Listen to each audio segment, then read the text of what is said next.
আসসালামু আলাইকুম কবুতর প্রেমী ভাই ও বন্ধুরা, আপনাদেরকে একটা ভিডিও দিচ্ছি ছোট্ট করে। আশা করি আপনারা শেষ পর্যন্ত থাকবেন।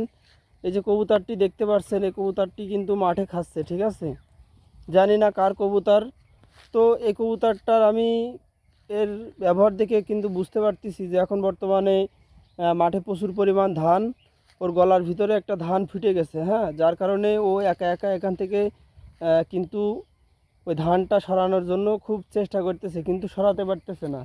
তো এই কবুতরটা যার বাড়ি যাবে, সে যদি কবুতরের দিকে যত্ন না রাখে, তো ওই ধানটা যদি ওইভাবে গলার ভিতরে ফুটে থাকে, তো আস্তে আস্তে সেই জায়গাটা কিন্তু নষ্ট হয়ে যাবে, একটা ঘা সৃষ্টি হবে, অবশেষে কিন্তু কবুতরটা মারা যাবে।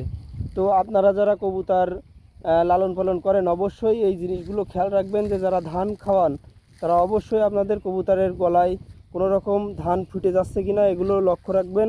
কারণ ধান ফোটার পরে কবুতর কিন্তু আর স্বাভাবিকভাবে থাকে না, গলাটা বারবার ঝাড়া দেয়। দেখেন, আমি আপনাদেরকে দেখাচ্ছি যে কবুতরের গলায় ধান ফুটলে কবুতর আসলে কেমন করে।